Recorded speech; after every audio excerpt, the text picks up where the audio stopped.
اس روز محشر کی گرمی سے، جیسے دنیا گرمی سے طریقہ بچنے کا بتایا، روز محشر کی گرمی سے بچنے کے اللہ کے رسول نے 7 طریقے ارشاد فرمائے ہیں۔ فرمایا جو شخص چاہتا ہے کہ میں 50,000 سال کے ایک دن میں، قیامت اور روز محشر کے دن میں گرمی سے بچوں، تو 7 طریقے ہیں، اگر ان 7 طریقے میں کسی ایک طریقے کو اپنا لیا جائے تو آپ گرمی سے بچ جائیں گے۔ فرمایا وہ کیا ہے؟ حضرت ابو ہریرہ راوی ہیں، صحیح بخاری کتاب الحدود، باب فضل من ترک الفواحش کی حدیث ہے۔ اس کے تحت فرماتے ہیں سبعۃ یظلھم اللہ یوم القیامۃ یوم لا ظل الا ظلہ۔ فرمایا قیامت کے دن رب العزت 7 آدمیوں کو گرمی سے بچائیں گے اور اپنے سائے میں جگہ عطا فرمائیں گے جس دن اللہ کے سائے کے علاوہ کوئی سایہ نہیں ہوگا۔ فرمایا اس میں پہلا آدمی امام عادل، حکمران وقت ہو لیکن عادل ہو، نا انصاف نہ ہو، لوگوں کے حقوق پر ڈاکہ ڈالنے والا نہ ہو، انصاف کا دور دورہ اور عدل اور انصاف کے ترازو پر قائم کرنے والا حکمران جو ہوگا، جس کو اپنے سے زیادہ اپنے رعایا کی فکر ہوگی۔ فرمایا اس شخص کو رب العزت اپنے سائے میں اس دن سائے میں جگہ عطا فرمائیں گے جس دن رب کے سائے کے علاوہ اور کوئی سایہ نہیں ہوگا۔ یہ قیامت کے۔ نمبر 2، شاب نشأ فی عبادت اللہ، جس شخص نے اپنی جوانی اللہ کو راضی کرنے میں لگا دی، اپنی جوانی اللہ کی رضا میں لگا دی، اس شخص کو بھی رب العزت قیامت میں اپنے عرش کے نیچے سایہ عطا فرمائیں گے۔ عبادت میں لگانے کا مطلب یہ نہیں ہے کہ بندہ مصلی اٹھا کر مسجد میں بیٹھ گیا، نہ دنیا، نہ معاملات، نہ معاشرت، نہ تجارت، نہ کچھ اور، جی نہیں، آپ نے جو کام کرنا ہے وہ اللہ کی رضا کے لیے کریں۔ آپ اپنی جاب پر جا رہے ہیں، آپ آفس جوائن کیے ہوئے ہیں، آپ تاجر ہیں، آپ سینئر ہیں، اپنے جونیئر کے ساتھ تعلقات ہیں، آپ گھر میں خامد ہیں، بیٹے ہیں، بھائی ہیں، آپ کا معاملہ کچھ اور ہے، ایسے کوئی خاتون ہے، وہ بیوی ہے تو اللہ کے حکم کو دیکھے، ماں ہے احکام اسلامیہ پہ عمل کرے، بہن اور بیوی کی حیثیت، معاملات جیسے ہر مسئلے میں اللہ پاک کی فرما برداری اور رب کی نافرمانی سے بچے، یہ اس میں داخل ہے کہ جس نے اپنی جوانی اللہ کو راضی کرنے میں لگا دی۔ اس کا یہ معنی نہیں ہے کہ ہم جو ہے نا پتہ نہیں کیا سے کیا سمجھے۔ فرمایا 2، نمبر 3، رجل ذکر اللہ فی خلا ففاضت عینا، اللہ اکبر، بہت آسان چیز۔ فرمایا تیسرا بندہ وہ جس کو رب کائنات اپنے عرش کے سائے میں جگہ دیں گے، وہ آدمی جو تنہائی میں بیٹھ کر اللہ کو یاد کرے اور اس کی آنکھیں اللہ کی یاد سے بہہ پڑیں، اس کی آنکھ سے 2 آنسو اللہ کی یاد میں ٹپک جائیں، مجمع میں نہیں، تنہائی میں، جہاں کوئی دیکھنے والا نہ ہو، جہاں کوئی ریاکاری کا شبہ اور الزام نہ اور اعتراض نہ آ سکے۔ فرمایا ایسا آدمی اللہ کا ذکر کرے، اللہ کی یاد کرے، اللہ کے خیال میں بیٹھے کہ رب کائنات نے گناہوں کے باوجود میرے اوپر سے رزق نہیں روکا، گناہ کے باوجود میری آنکھ کی طاقت، میری کان کی سنوائی، میرے زبان کا بولنا، میرے ہاتھ کی طاقت، میرے پاؤں کا چلنا، میرے دل کا دھڑکنا، میرے نبض کا پھڑکنا رب العزت نے قائم رکھا ہے، گناہ کے باوجود ختم نہیں کیا۔ یہ اللہ کو یوں یاد کرے، اللہ کی بات کرے، اللہ کا نام کا ذکر کرے، کچھ بھی کرے اور اس کی آنکھ میں آنسو آ جائے، فرمائے یہ آدمی قیامت میں اللہ کے دربار میں 50,000 سال کے دن میں گرمی سے محفوظ ہوگا اور رب کائنات کے عرش کے سائے میں ہوگا۔ وَرَجُلٌ قَلْبُهُ مُعَلَّقٌ فِي الْمَسْجِدِ، وہ شخص جس بندے کا دل مسجد کے ساتھ بندھا ہوا ہے، مسجد کے ساتھ پینڈنگ ہے، مسجد کے ساتھ ریلیٹڈ ہے، مسجد کی یاد میں ہے کہ مجھے نماز پہ جانا ہے، مجھے مسجد کی انتظام ٹھیک کرنے ہیں، بھائی میرے ذمے اذان ہے، میرے ذمے مسجد کی خدمت میں، میرے ذمے مساجد کے صفیں ٹھیک کرنا، یا کچھ بھی مسجد کے معاملات میں، چاہے وہاں عبادت ہو چاہے وہاں خدمت ہو، جو بندہ اس طرح اپنے دل کو مسجد کے ساتھ جوڑے رکھے گا، فرمایا اس شخص کو اس نیکی کی بدولت رب کائنات عرش کے سائے میں جگہ دیں گے جس دن اللہ کے سائے کے علاوہ کوئی سایہ نہیں ہوگا۔ اور اسی طرح فرمایا وہ شخص وَرَجُلٌ دَعَتْ امْرَأَةٌ ذَاتُ مَنْصَبٍ وَجَمَالٍ إِلَى نَفْسِهَا قَالَ إِنِّي أَخَافُ اللَّهَ، وہ نوجوان جس کو ایک خوبصورت عورت جو بڑے عہدے والی بھی ہو، یعنی وہ اپنے اندر طاقت بھی رکھتی ہو، وہ گناہ کی طرف دعوت دے، اور یہ شخص تمام اسباب ہونے کے باوجود، طاقت رکھنے کے باوجود یہ کہہ دے انی اخاف اللہ، میں گناہ نہیں کرتا، مجھے اللہ کا ڈر ہے، میں نے کل قیامت میں رب کائنات کا سامنا کرنا ہے. اگر مجھ سے میرے مولا نے پوچھ لیا میں نے تجھے جوانی دی تھی, میں نے تجھے حسن دیا تھا, میں نے تجھے زندگی کی یہ خوبصورتی اسی لیے دی تھی کہ تو دوسرے کی ماں بہن کا تقدس پامال کرے, اس کی عزت پہ حرف رکھے, اوے تو نے زنا کیا, کہ جب اللہ مجھے یہ کہیں گے میں کیا جواب دوں گا؟ مجھے رب کائنات کا خوف آتا ہے, اللہ سے ڈر لگتا ہے, میں یہ گناہ نہیں کر سکتا. فرمایا اگر یوں بندہ کہہ دے اور وہاں سے ہٹ آئے, یہ بندہ بھی کل قیامت میں رب کائنات کے عرش کے نیچے سائے میں ہوگا. یہاں ایک لفظ ہے کہ وہ عورت منصب والی ہو, وہ عورت کوئی طاقت رکھنے والی ہو. یہ جملہ کیوں کہا؟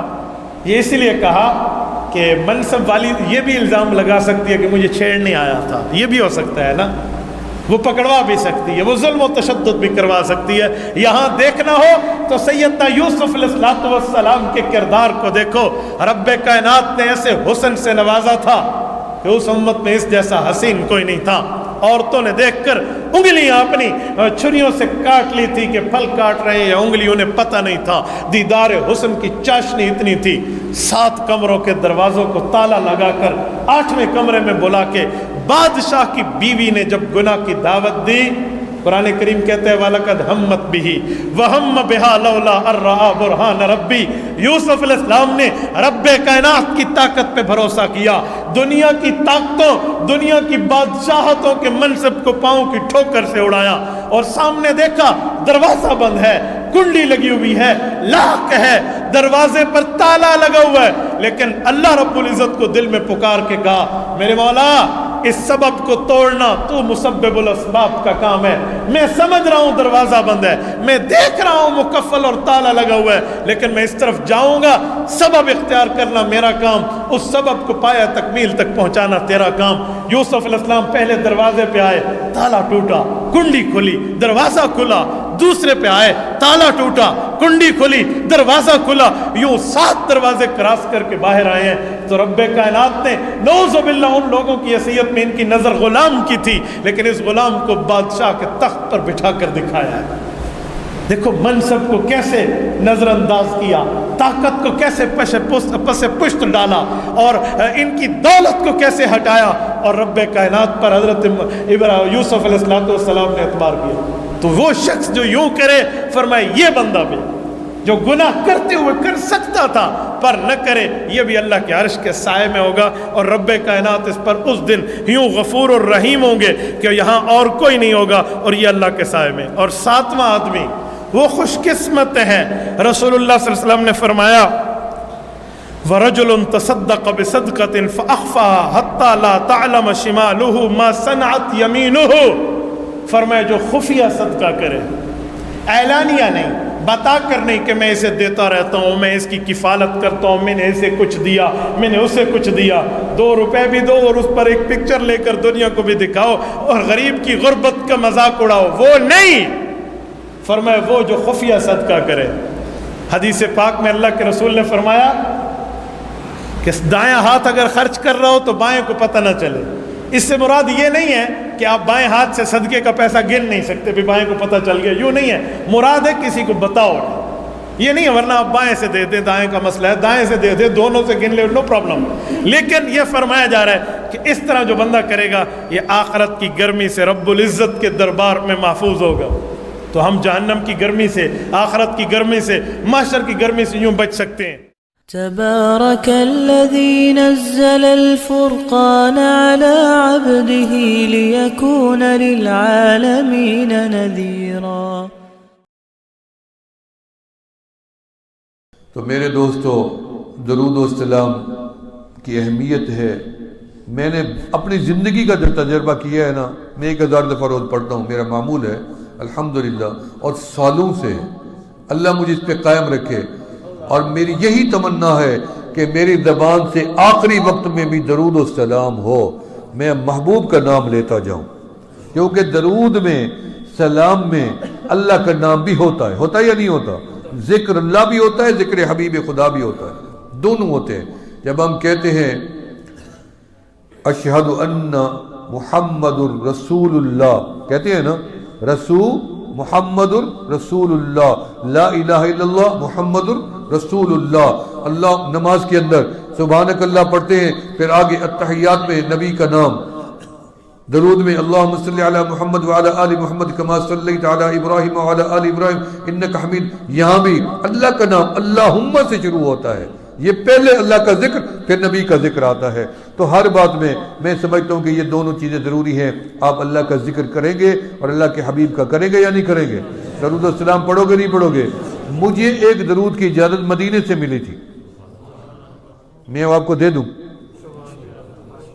پہلے جب مجھے ملی تھی تو مجھے منع کیا گیا تھا کہ 3 بندے ہیں جن کو آپ ہر بات بتاتے ہیں، ان کو آپ نے نہیں بتانا، ان کے نام بتائے گے مجھے، وہاں بزرگ تھے۔ تو میں نے کہا ٹھیک ہے، بہتر ہے، میں نہیں بتاؤں گا۔ میں پڑھنا شروع کر دیا۔ پھر جب میں گیا تو مجھے ایک بندے نے کراچی میں، ابھی پچھلے دن فوت ہوئے بیچارے، بہار کالونی کے شفیق بھائی تھے ہمارے، تو مجھے انہوں نے کہا کہ میں نے خواب دیکھا ہے کہ آپ ایک راستے پہ جا رہے ہیں اور آپ یہ درود پڑھتے ہیں اور ہاتھ ایسے کر دیں اوپر، ایسے کر دیں، وہی درود جو مجھے مدینے سے اجازت ملی تھی۔ میں چپ کر گیا، میں نے اجازت نہیں دی، لیکن ان کو پتہ چل گیا۔ پھر جب میں مدینے گیا تو مجھے انہوں نے پوچھا کہ آپ نے کسی کو بتایا؟ میں نے نہیں بتانا چاہتا تھا لیکن ممانعت تھی، ایک بندے نے خواب دیکھ لیا تھا، اس نے مجھے وہ درود پڑھ کے سنا دیا۔ تو پھر مجھے فرمایا کہ اس کو اجازت دے دیں آپ جا کے۔ میں واپس آیا تو اس کو اجازت دی۔ پھر میں جب تیسری مرتبہ مدینہ پاک میں گیا، الحمدللہ یہ عاجز 40 سال سے مسلسل، اس سال میں نہیں جا سکا، مسلسل سالوں سے جاتے ہیں، حضرت بھی جاتے ہیں، بلکہ 1-2 دفعہ ہمارا اکٹھے بھی وہاں موقع بنا ہے۔ میں آپ کو بتاؤں کہ میں ایک دفعہ درود پڑھتا جا رہا تھا باب السلام سے، اتنی رش بھیڑ تھی، حج کا آخری دن تھے، حج کے بالکل قریب ترین 3, 4 یا 5 ذی الحج تھی، انتہائی رش تھا، ٹھہرنے کی گنجائش نہیں تھی۔ جیسے میں باب السلام میں داخل ہوا تو میرے اوپر گریہ طاری ہو گیا کہ میں کیسے حاضری دوں گا، کیسے منہ دکھاؤں گا آگے جا کے۔ میرے والد صاحب فرماتے ہیں میں 3 دن باب عمر میں بیٹھ کے روتا رہتا تھا کہ یا اللہ میں آپ کے محبوب کو کیسے منہ جا کے دکھاؤں، میں تو داڑھی سفید کیے پھرتا ہوں، میرا من تو ابھی بھی کالا ہے۔ تو مجھے وہ یاد آئے بات، میں نے کہا وہ تو اتنی بزرگ تھے، وہ اتنی ڈرتے تھے، ہمارے پاس تو کچھ بھی نہیں ہے۔ تو جب میں معاذ شریف میں پہنچا تو میں نے اپنے اوپر روتے روتے یہ کپڑا ایسے ڈال لیا اور ایسے کر لیا، میں نے ایسے نیچے، کسی کو نہیں دیکھ رہا تھا۔ اتنے میں وہاں جو عربی مسئول ہے بڑا، جو انچارج ہے معاذ شریف میں ٹھہرتا ہے، وائرلیس اس کے ہاتھ میں تھی، وہ بندوں کو چیرتا ہوا میرے پاس آیا، میرے دونوں کندھوں کو پکڑا اور سیدھا مجھے دھکیل کے دیوار کے ساتھ جا کے کھڑا کر دیا اور مجھے درود و سلام کا اتنی سا ایک کارڈ پکڑا دیا اور خود ہی مجھے کھڑا کر کے چلا گیا اور میں نے جی بھر کے سلام پیش کیے۔ ابھی پچھلے دنوں جب میں آخری حاضری پہ گیا تو جب میں آخری حاضری میں تھا تو میں سلام پڑھ کے نکلا تو 2 لبنان کے یا شام کے 2 بزرگ تھے، جب میں سلام پڑھ کے نکلا تو انہوں نے میری بازو پکڑ لی اور مجھے دوبارہ اندر لے گئے۔ جب اندر لے گئے تو سیدھا معاذ شریف کے پاس لے گئے، کہتے یہ کیا ہے؟ میں نے کہا معاذہ ہے، قبر رسول صلی اللہ علیہ وسلم ہے۔ انہوں نے کہا یہ گواہ ہے، ہم نے یہ خواب لبنان میں دیکھا ہے اور آپ کو دیکھا ہے اور اسی طریقے سے دیکھا ہے کہ ہم آپ کو باہر سے اندر لے آئے ہیں، آپ ہمارے سلام بھی پیش کریں اور اپنے بھی پیش کریں اور ہمارے لیے بھی دعا کریں۔ لبنان کے تھے، معاذ شریف۔ اللہ آپ کو نصیب کرے، مجھے بھی نصیب کرے دوبارہ۔ تو درود و سلام جو مجھے اجازت ملی اور اس کی اجازت عام ملی، مجھے یاد نہیں رہتا، وگرنہ میں لوگوں کو دیتا بھی ہوں، کبھی مجھے بھول جاتا ہے، جب اللہ کی طرف سے ہوتا ہے میں بتا دیتا ہوں۔ تو وہ بالکل مختصر ہے، وہ ہے صلی اللہ علیہ وسلم۔ صلی اللہ پڑھتے جائیں، صلی اللہ علیہ وسلم۔ درود بھی ہے اسی میں، سلام بھی ہے، مکمل ہے، مختصر بھی ہے، ثواب سب سے زیادہ ہے۔ سارے پڑھتے جائیں صلی اللہ علیہ وسلم، صلی اللہ علیہ وسلم، صلی اللہ علیہ وسلم۔ انشاءاللہ پڑھتے جاؤ پڑھتے جاؤ، آمنہ کے لال کا دیدار ہو جائے گا، تمہاری زندگی بدل جائے گی، دکھ دور ہو جائیں گے، بیماریاں دور ہو جائیں گی، شفا یاب ہو جاؤ گے، غم غلط ہو جائیں گے، تنگ دستی ختم ہو جائے گی، بے اولادوں کو اولاد ملے گی، جن کی شادی نہیں ان کو اللہ شادیوں کی بیویاں دے گی، نعمت ملے گی، اور جن کو جو مسئلہ ہو میں نے آزمایا ہے، درود کی برکت سے سارے کام میرے اللہ نے کر دیے۔ اطمینان سب سے بڑی چیز ہے، اللہ نے ہمیں اطمینان دے رکھی ہے۔ آپ بتائیں، رب کے گھر میں بیٹھے ہو، مجھے نہ دیکھو، کیا آپ کو اس مجلس میں اطمینان ملا یا نہیں ملا؟ سکون ملا یا نہیں ملا؟ یہ درود کی برکت ہے، یہ محفل کی برکت ہے، اور یہی طریقہ صحیح ہے درود و سلام کا جو ہم نے یہاں پہ منعقد کیا پروگرام، اور اللہ تعالیٰ اس کو قبول و مقبول فرمائے۔ اور یہ نہیں ہے کہ جو طریقہ مروجہ بنا ہوا ہے، اللہ تعالیٰ سمجھ عطا فرمائے، ایسا طریقہ ہم نے کہیں بھی نہیں دیکھا ہے۔ وہی طریقہ ہے درود و سلام کا، تنہائی میں پڑھو، مجمع میں پڑھو، راہ چلتے پڑھو، بستر پہ بیٹھے پڑھو، نماز میں پڑھو اور دعاؤں میں پڑھو۔ جو دعا درود سے خالی ہو معلق پڑی رہتی ہے فضاؤں میں کچھ علماء سے، جس کے آگے پیچھے درود پڑھا جائے اور دیر نہیں لگتی، عرش بری تک چلی جاتی ہے اور قبول و مقبول ہو جاتی ہے۔ اللہ رب العالمین نے گزارشات کو قبول و مقبول فرمائیں۔ اللہ تعالیٰ، کیونکہ مختصر پروگرام تھا میں نے زیادہ وقت لے لیا، باتیں میرے پاس تو اور بھی بڑی زیادہ تھی۔ اللہ تعالیٰ انہی گزارشات کو قبول و مقبول فرمائیں۔ اللہ تعالیٰ ہمیں آداب شریعت نصیب فرمائیں، احترام نصیب فرمائیں۔ شریعت ہے، یاد رکھو، اس سے باہر نہیں نکلنا۔ شریعت سے باہر جاؤ گے محور سے ہٹ جاؤ گے، محور سے ہٹ جاؤ گے۔ اکثر دوست مجھ سے پوچھتے ہیں کہ رسول اللہ صلی اللہ علیہ وسلم کی خواب میں زیارت کیسے ہوگی؟ اس کے لیے کوئی وظیفہ، کوئی درود، کوئی الفاظ، کوئی ورد؟ اصل تو اللہ کی چاہت پر ہوگی۔ یہ تو رب جب چاہیں گے بندے کو زیارت کرا دیں گے، اور زیارت ہوگی تو وہ عالم کو جا کر بتائے، ڈھنڈورا نہ پیٹتا پھرے، جو معبر ہو، جو تعبیر کا فن جانتا ہو، تاکہ اسے پتہ چلے کہ اس زیارت میں میرے لیے کیا ہے۔ بعض اوقات کوئی آدمی رسول اللہ کی زیارت کرتے ہیں تو اس کے لیے فائدہ مند ہوتا ہے، اور بعض اوقات اس کے لیے تنبیہ ہوتی ہے۔ ایک شخص نے اللہ کے رسول کو خواب میں بیمار اور تھوڑا سا پریشان دیکھا، تو علماء معبرین نے اس کی تعبیر لکھی کہ تیرے گناہوں کا اثر ہے، جیسے تیری بات ویسے نبی کی ذات تجھے خواب میں نظر آئے گی۔ اور جب خواب میں حضور علیہ السلام کی ذات نظر آئے تو وہ شیطان نہیں ہوتا۔ حضور علیہ السلام نے خود فرمایا، مر رآنی فی المنام فقد رآنی، جس نے خواب میں مجھے دیکھا تو مجھے ہی دیکھا۔ فإن الشیطان لا یتمثل بی، کہ شیطان میری شکل اختیار نہیں کر سکتا خواب میں بھی۔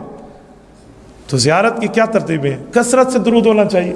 میرے ایک شاگرد ہے، میں نے ایک دن اسے سنت رسول کی ترغیب دی، اس نے سنت رسول رکھ لی، روزانہ کی بنیاد پر اس کا 1000 درود پاک بھی تھا۔ تو مشغولیت میں ہوا نا، تھوڑا مشغول ہوا، تو اس نے 1000 کو کم کرتے کرتے 100 پہ لے آیا، اور دنیا میں گیا ہم سے نکل کے تو داڑھی بھی تھوڑی ترقی کرنے لگ گئی۔ یہ ترقی نہیں جو حقیقی ترقی ہے، وہ اوپر ترقی کرنے لگ گئی، کھٹنا شروع ہو گئی۔ تو ایک دن خواب دیکھا اور مجھے آ کے کہتا ہے کہ استاد جی ایک بندے نے خواب دیکھا، ذرا اس کی تعبیر بتائیں۔ بڑے بول سے رب بچائے، تجربے کی بنیاد پہ بندہ بازو کا سمجھ جاتا ہے مسئلہ اس کا یا کسی اور کا ہے۔ میں نے کہا بولیں۔ کہتے ایک شخص نے اللہ کے رسول کی زیارت کی ہے، اور وہ گردن سے نیچے نیچے حضور کو دیکھتے ہیں، حضور علیہ السلام کا سر مبارک اور چہرہ مبارک اس کو نظر نہیں آتا۔ میں نے کہا فراہم توبہ کر لے۔ کہتے کیوں؟ میں نے کہا توبہ کر لے، میں نے تمہیں کہا تھا نا سنت پوری کر اور درود پاک کو رکھ، دیکھ تیرا درود حضور پر پیش ہوتا ہے، تو نے پڑھنا کم کیا، تجھے زیارت ہوئی لیکن چہرے سے محروم کر دیا گیا، تو اس کو پورا کر لے، درود والی ترتیب بھی اور سنت والی، ایک دن تجھے چہرے سے زیارت ہوگی۔ تو پکی بات ہے۔ میں نے کہا مجھے اللہ کی رحمت پہ امید ہے، تو کسی لالچ میں تو نہیں پڑھ رہا، تو حضور علیہ السلام کی ذات پہ اللہ کی خوشنودی کے لیے پڑھ رہا ہے۔ میں اللہ کے گھر میں بیٹھا ہوں، اللہ کی قسم کھا کے کہتا ہوں میں جھوٹ بولوں اللہ ہمارے ساتھ اپنی مدد کو ختم کر دے گا۔ وہ شخص چند دن بعد میرے پاس آیا اس توبہ کے بعد کہ میں نے رسول اللہ صلی اللہ علیہ وسلم کی زیارت بھی کی ہے اور آپ صلی اللہ علیہ وسلم کے چہرے کو بھی دیکھا ہے، تو حضور علیہ السلام نے مجھے بالٹی دی ہے کہ اس سے غسل کر لے۔ تو میں نے اسے کہا پتہ ہے غسل کیا ہے؟ میں نے کہا تیری نمازوں میں کچھ کمی ہوگی۔ کہتا ہے میں نے کہا حدیث پاک میں ہے کہ نماز بندے کو گناہوں سے دھو دیتی ہے، یہ غسل ہے۔ اللہ کے رسول نے فرمایا ایک بندہ ایک جگہ سے ایک جگہ جائے اور راستے میں 5 نہریں آئیں اور وہ ہر نہر سے غسل کرے، اس کے جسم پر میل کچیل باقی رہے گا؟ صحابہ نے فرمایا جی نہیں۔ فرمایا یہی مثال اس نمازی کی ہے جو دن میں 5 مرتبہ نماز پڑھتا ہے، اس کے اوپر بھی اللہ پاک گناہوں کی میل کچیل نہیں رہنے دیتا۔ تو خواب میں بندہ نکھر کے سامنے آ جاتا ہے کہ بات ہے کیا۔ تو میرے دوستو رسول اللہ صلی اللہ علیہ وسلم کی خواب میں زیارت کے لیے ہمارے بزرگوں کا ایک تجربہ ہے، انہوں نے درود پاک کو لکھا ہے۔ وہ درود پاک بہت آسان ہے، میں آپ کی خدمت میں پڑھ دیتا ہوں۔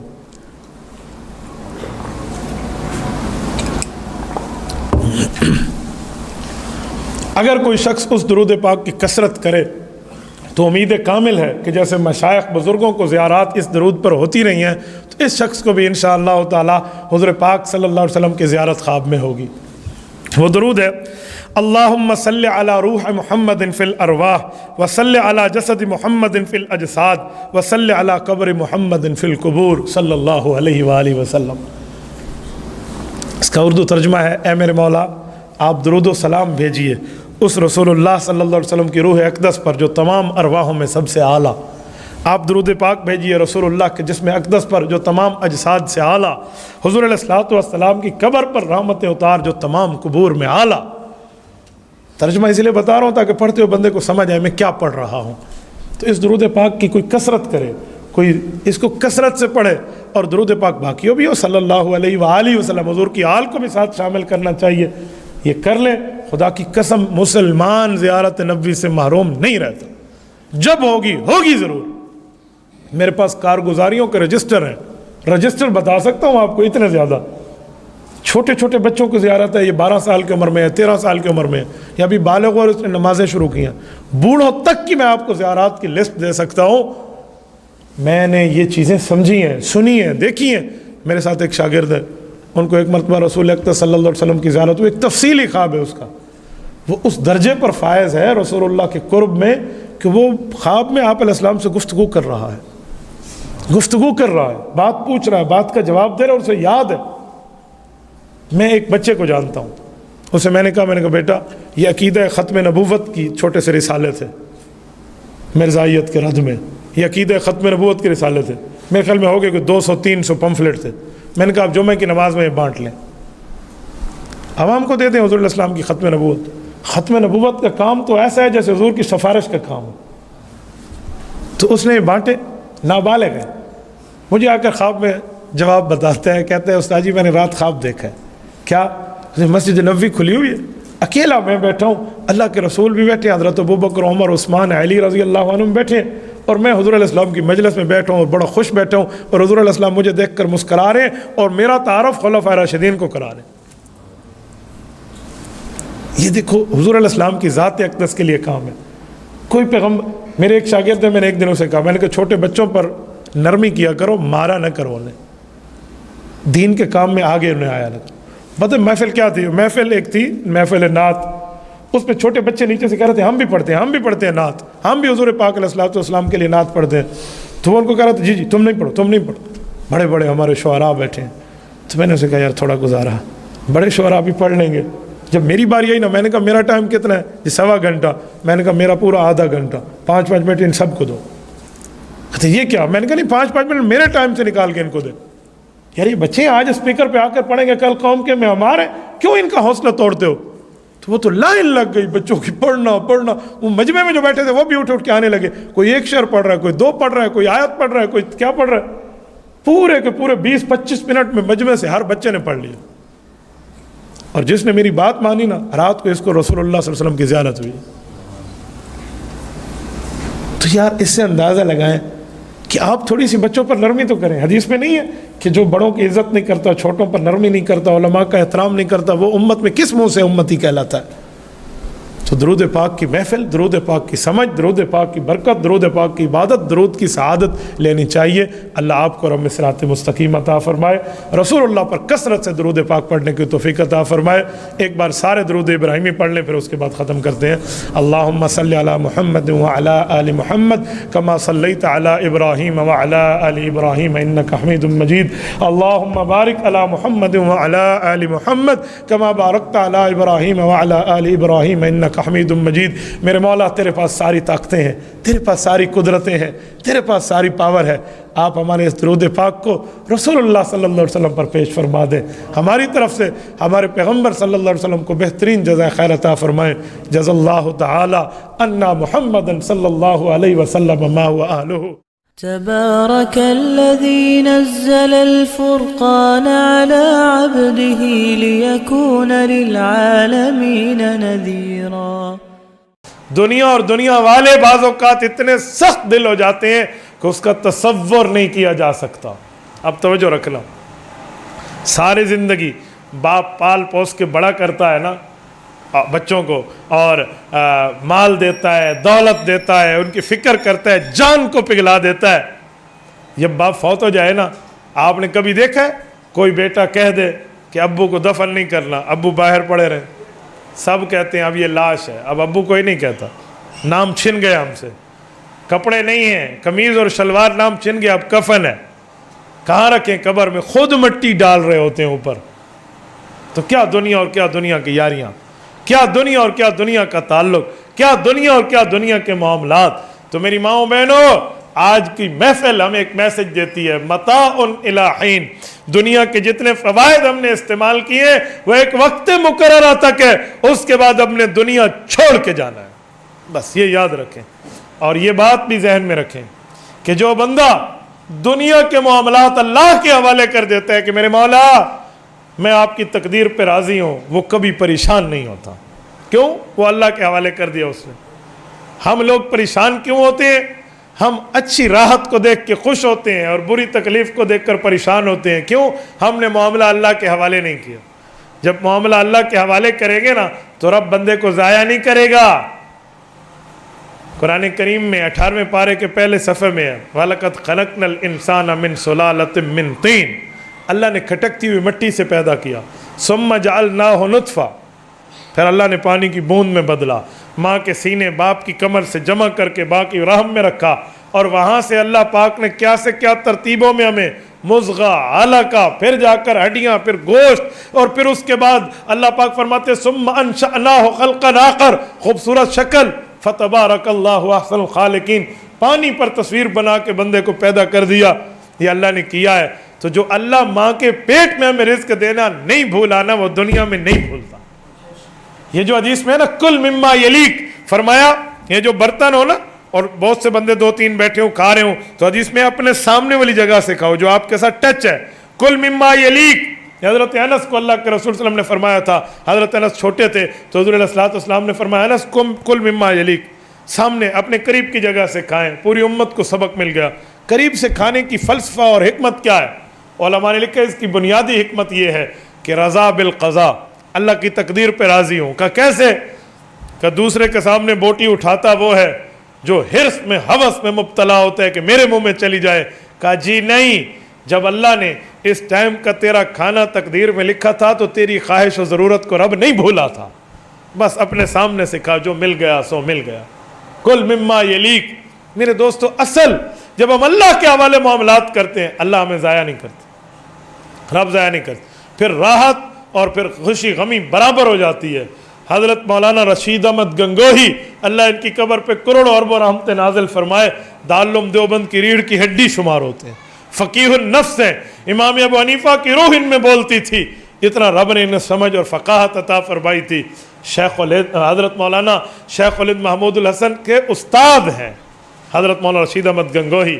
حضرت نانوتوی رحمۃ اللہ تعالیٰ علیہ کے دوست اور ساتھی ہیں. حاجی امداد اللہ مہاجر مکی رحمۃ اللہ سے یہ دونوں بیعت ہیں، حضرت نانوتوی اور حضرت گنگوہی. حاجی صاحب فرماتے تھے جب اللہ دربار میں پوچھیں گے امداد اللہ کیا لائے، تو میں ایک ہاتھ میں گنگوہی پیش کروں گا، ایک ہاتھ میں نانوتوی پیش کروں گا کہ اللہ انہیں لایا ہوں. اتنی بڑی شخصیات ہیں. تو مولانا رشید احمد گنگوہی رحمۃ اللہ علیہ اپنے شیخ حاجی امداد اللہ صاحب کو خط میں لکھتے ہیں کہ حضرت جو آپ نے ذکر بتایا، جو آپ نے نصیحتیں بتائیں، جو آپ نے دنیا سے دل ہٹانا اور آخرت میں لو لگانے کا طریقہ بتایا، اس پر عمل کیا ہے. اب مدح و ذم برابر ہو چکی ہے. مدح و ذم کا معنی کوئی بندہ مجھے برا کہہ دے، کوئی بندہ مجھے اچھا کہہ دے، یہ برابر ہو چکی ہے. کسی کے برا کہنے سے میں دل چھوٹا نہیں کرتا، کسی کے اچھا کہنے سے میں متکبر نہیں بنتا. سب اللہ کے حوالے کیا ہوا. مدح و ذم برابر ہو چکی ہے. آج ہم مدح و ذم برابر ہونے والے بنے. میرے دوستو، یہ تب ہے جب معاملہ اللہ کے حوالے کر دیں، اور جب اللہ کے حوالے کر دیں پھر دنیا کی تکلیفوں کی پرواہ نہیں ہے. قرآن کریم کہتا ہے وَدَعْ أَذَاهُمْ وَتَوَكَّلْ عَلَى اللَّهِ. اے پیغمبر، یہ جو ظالم آپ کو تکلیفیں دیتے ہیں، یہ جو آپ پہ ظلم کرتے ہیں، وَدَعْ أَذَاهُمْ، پرے رکھیے ان کی تکلیفوں کو، وَتَوَكَّلْ عَلَى اللَّهِ، اور اللہ پر توکل کو اپنا لیجئے. تو میرے دوستو، دنیا کے غموم، دنیا کی تکلیفیں، دنیا کے معاملات، یہ کسی قسم کا نقصان نہیں دے سکتے. بس معاملہ اللہ کے حوالے کر دیں. جو بھی معاملہ ہے دنیا کی محنت جاری رکھیں، لیکن نافرمانی نہیں ہونی چاہیے. تبارك الذي نزل الفرقان على عبده ليكون للعالمين نذيرا